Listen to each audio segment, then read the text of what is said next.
Elisha అద్భుతాల ప్రవక్త. Elisha ఏలియా తర్వాత వచ్చిన గొప్ప దేవుని ప్రవక్త.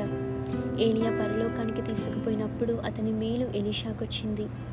ఇది అతనికి దైవశక్తి, దైవ పిలుపు వచ్చిన సంకేతం.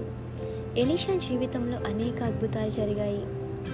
జలం స్వచ్ఛం కావటం, ఒక పట్టణంలోని చేదు నీటిని ఎలీషా ఉప్పు వేసి దేవుని శక్తితో పవిత్రం చేశాడు. నూనె అద్భుతం, ఒక పేద విధవరాలి దగ్గర ఉన్న కొద్దిపాటి నూనె నుంచి దేవుని శక్తితో చాలా పాత్రలు నిండే వరకు పెరిగించాడు. ఇది ఆమె కుటుంబాన్ని అప్పుల నుండి విముక్తి చేసింది.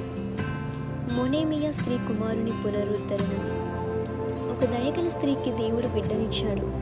ఆ బిడ్డ చనిపోయినప్పుడు ఎలీషా దేవుని దగ్గర ప్రార్థించి ఆ పిల్లవాడిని మళ్ళీ బ్రతికించాడు. నామాను స్వస్థత. సిరియా సేనాధిపతి నామాను కుష్ఠరోగంతో బాధపడుతున్నాడు. ఎలీషా చెప్పినట్లుగా యోర్దాను నదిలో 7 సార్లు మునిగినప్పుడు అతనికి సంపూర్ణ విముక్తి వచ్చింది. అలా ఎలీషా అద్భుతాలు ఒక్కొక్క విషయం నేర్పిస్తాయి. దేవుని కరుణ, శక్తి, ప్రేమ మన జీవితంలో అసాధ్యాన్ని కూడా సాధ్యం చేస్తాయని. అయితే బైబిల్ వాక్యం ప్రకారం ఎరికో దగ్గర నుండి కనిపెట్టుచుండిన ప్రవక్తల శిష్యులు అతని చూచి ఏలియా ఆత్మ ఎలీషా మీద నిలిచి ఉన్నదని చెప్పుకొని అతనిని ఎదుర్కొనబోయి అతనికి సాష్టాంగ నమస్కారం చేసిరి. 2 రాజులు 2:15.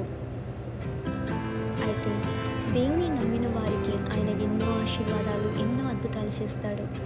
సమస్య ఎంత పెద్దదైనా కూడా దేవుని మీద విశ్వాసం కలిగి ఉంటే ఆ సమస్యకి ఉన్న సమాధానం మనకు అసాధ్యమై ఉండొచ్చు, కానీ దేవునికి సాధ్యమే అవుతుంది. ఆమేన్.